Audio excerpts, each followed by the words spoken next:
This hour has 22 minutes.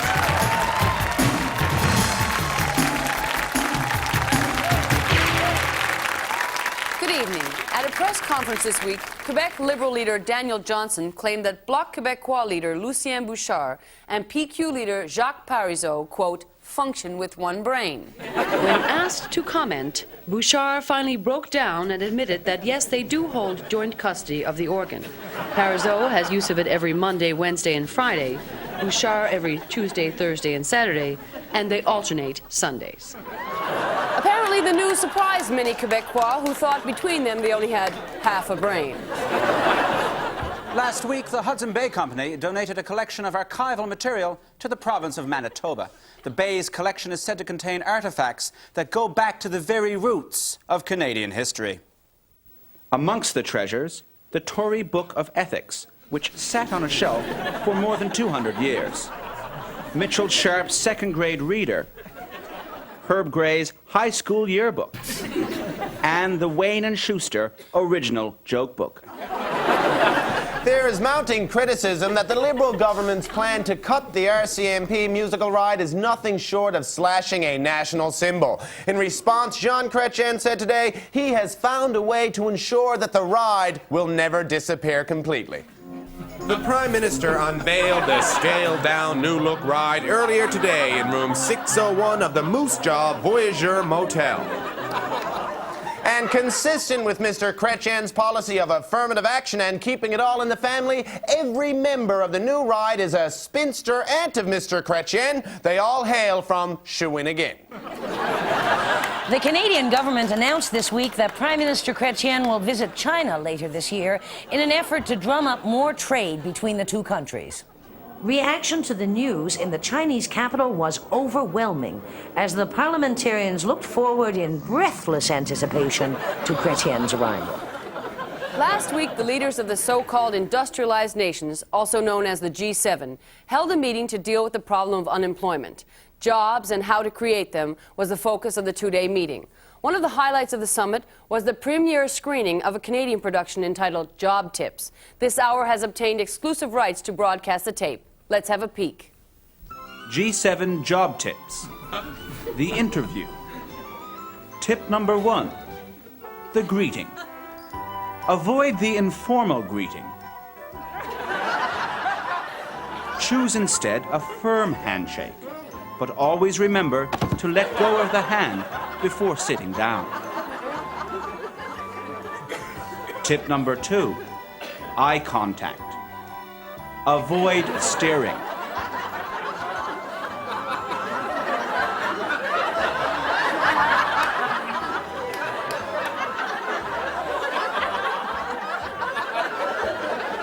Instead, choose the relaxed look, but not too relaxed.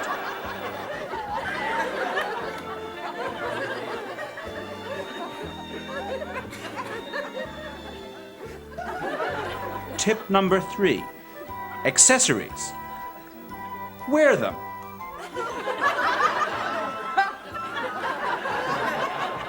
But not too many.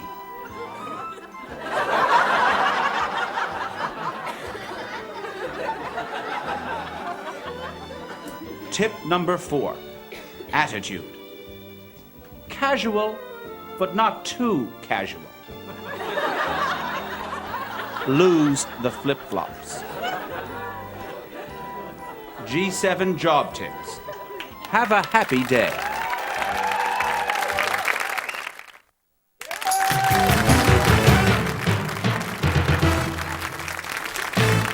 In Dover, England, preparations are underway for the 50th anniversary of D-Day. The famous White Cliffs are again in the news, but this time for a very different reason. They've become the most popular site in Europe to jump and end it all.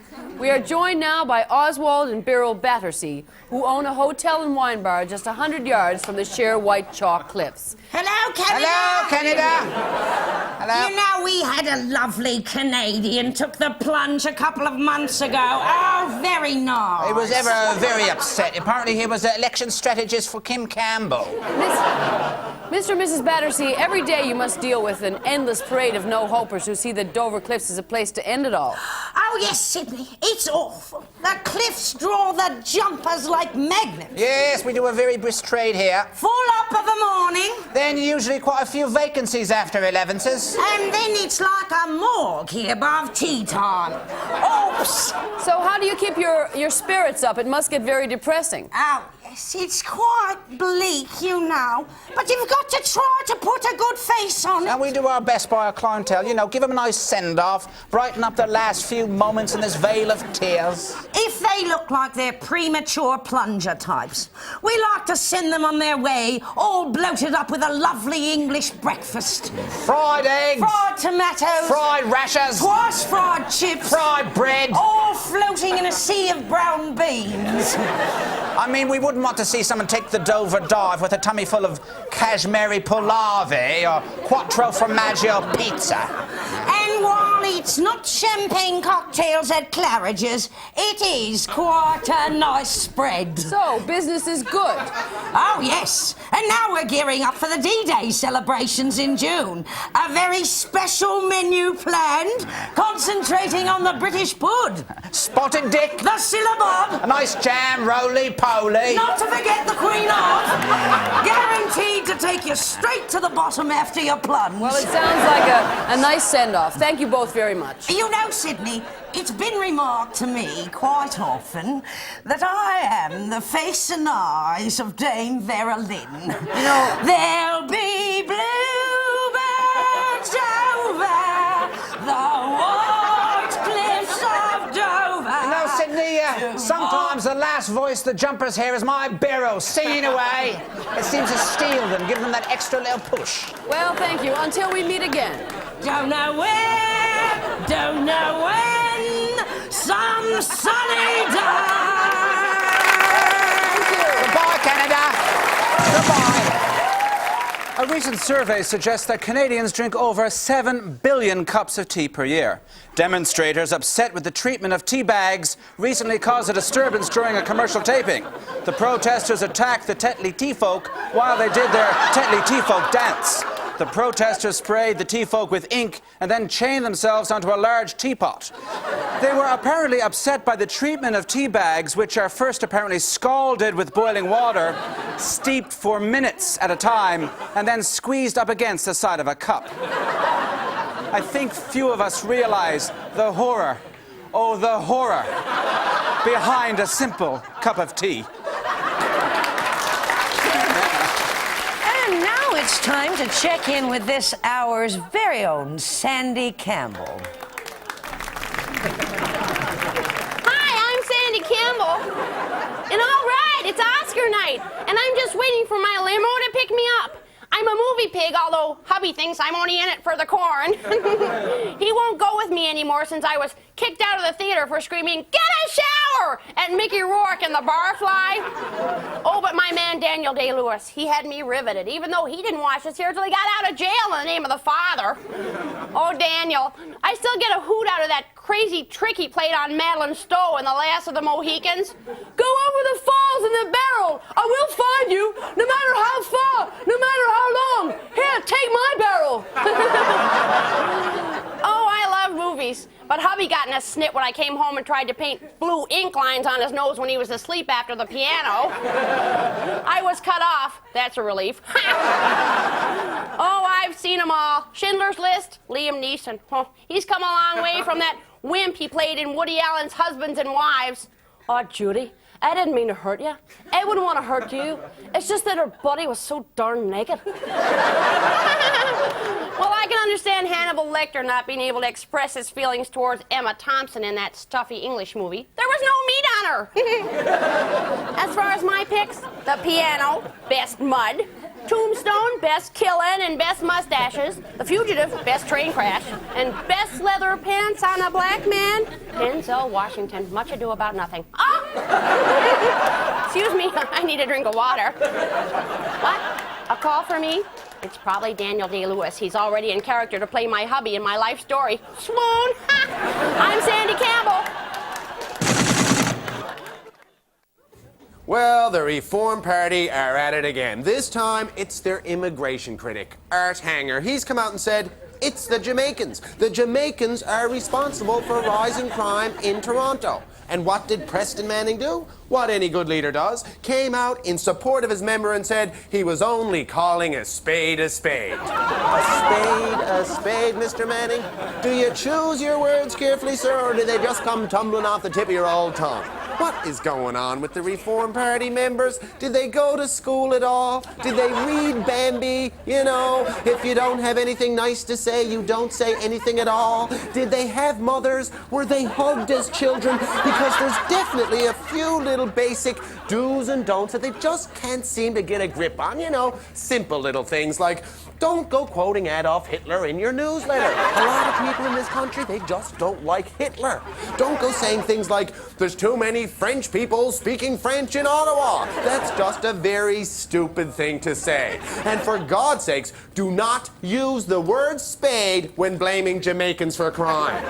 Actually, I take that back. Don't blame Jamaicans for crime. And last but not least, and this is going to be very difficult on you, Preston, if you are a leader of a national party, do everything in your power to ensure that at least some of your members are up off all fours.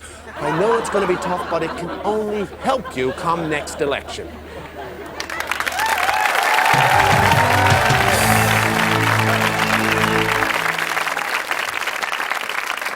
In Montreal, a bunch of men in kilts fell grief-stricken when an antique set of bagpipes were stolen from the back seat of a car.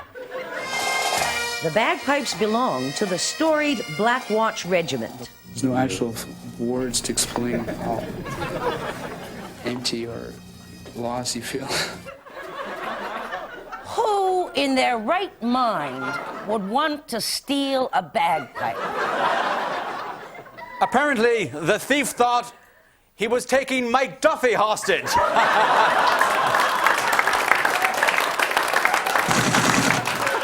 Debbie Adid, the wife of Somali warlord Farah Adid, has been living in Canada for the past several years. This past week, she was involuntarily removed from Ontario's welfare rolls. She joins us now.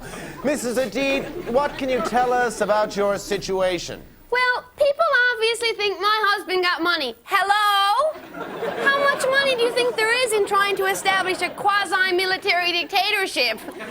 Sure, stealing gasoline and food supplies is good work if you can get it, but look at the expenses involved.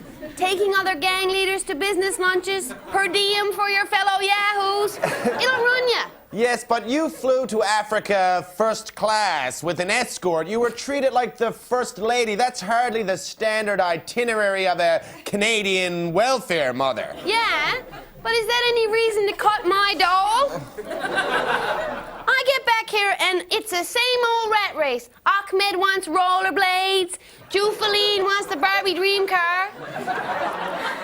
And as far as Daddy Dearest is concerned, do you think he's over there raising villages and stopping to think mid-raise? Oh, I wonder if Deb got rice-a-roni in the house?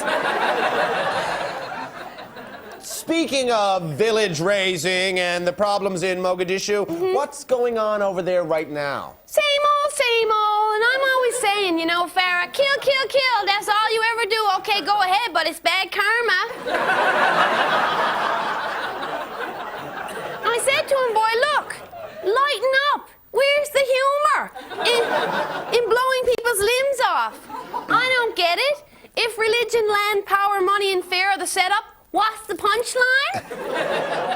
You got me. So, now that you're back in Canada, your welfare has been cut off, what will Debbie Adid do next? Good question.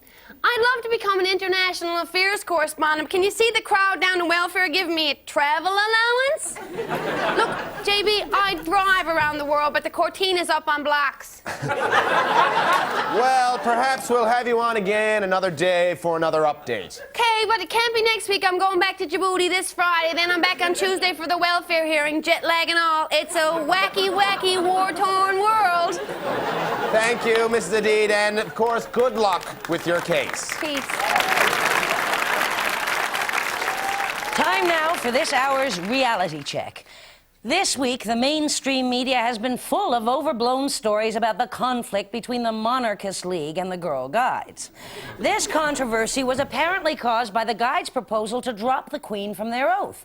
But as this hour's intrepid Girl Guide correspondent, Susan Reardon, discovered when she confronted a leader of the Monarchist League, no such conflict exists.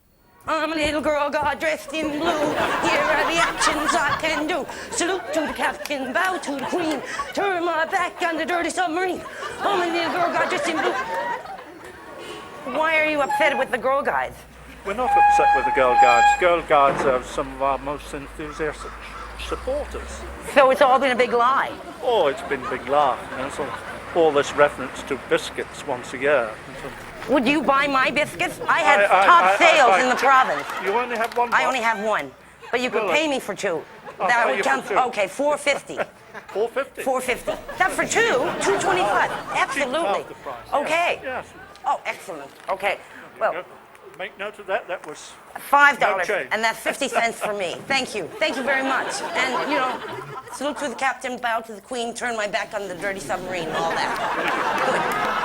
$5, that's 50 cents extra for me. I could put that down as a third of a box.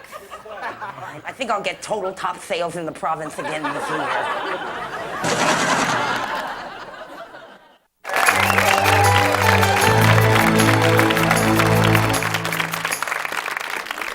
He's big, he's bad, and he's hopping mad. Here's Frank McMillan with his very own slant on the weather. And now here's the weather for my accountant, who did my taxes with rules that he apparently made up as he went along. I'm being audited, and he's gone missing. So, turning to the Maritimes, because I heard he might be in that area, I'm calling for a sleet storm that will freeze him solid in his tracks. You can't miss him. Bad toupee, suit too small, big mechanical calculator. Hopefully, he'll be frozen solid, propped up by the side of the road. There is a bounty. If he's made it into Ontario, I'm calling for glacial shift. I want the guy buried so deep, he will never estimate a deductible ever again. And by the weekend, if he's out in the prairies, the forecast is for Dust Bowl sandstorm, just like the 30s. I want this guy blinded and left wandering mad.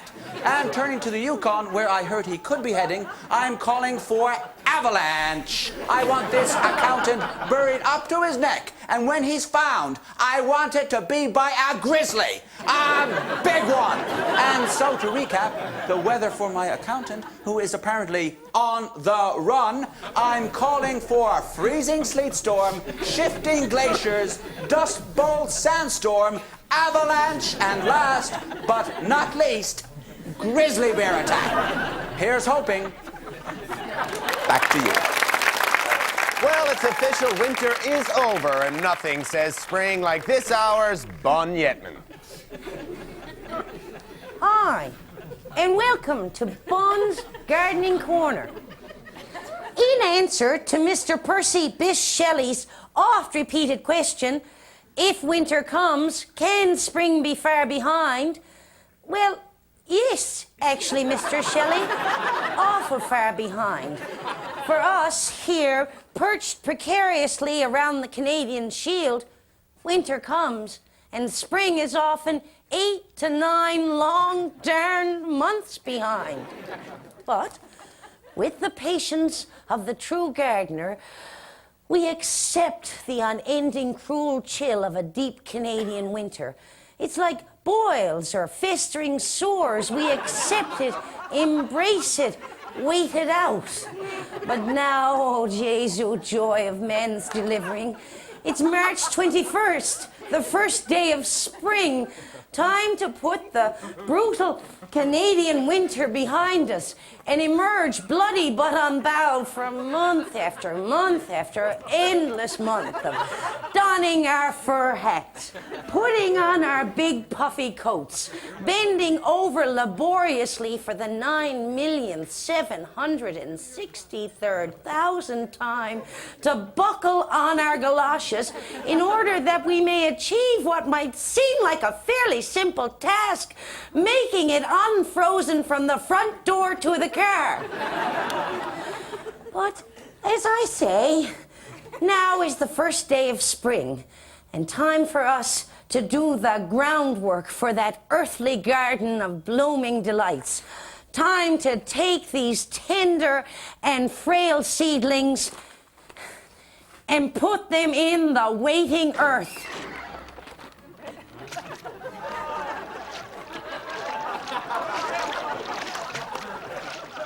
Well, I guess it was Mr. Percy Shelley who said, to hope, till hope creates from its own wreck the thing it contemplates. Oh, shut up, Mr. Percy Bysshe Shelley. I don't want it to be winter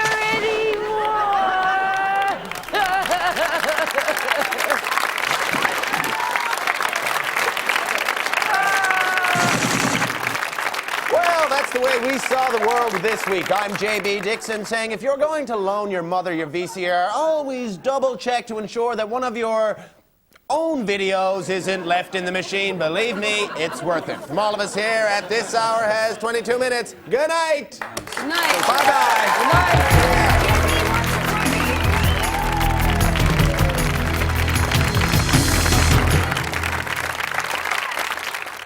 I was reading where Human Resources Minister Lloyd Axworthy was greeted with heckling and denunciation from a frustrated Toronto social policy community yesterday. Ready? Yeah, I was reading where Finance Minister Paul Martin, multi-million-dollar holding in transportation and shipping communities create the most complex conflict of interest situation federal officials have ever faced. Yeah. Yeah. Ready? And I was reading there where rioters clashed with police in Paris yesterday. It's freight trade unionists and students and in their first joint protest since May '68. Yeah. And apparently worried Cisco officials are heading to China for an update. Yeah. What'd I tell you about reading? And I was reading where a man in Montreal is going to give up his left kidney for a job. Yeah. Yes, I'm after giving up so many vital organs now. Is that funny? Yeah. There's work out there if you want it. It's a hard way to get your 12 weeks, though, Danny.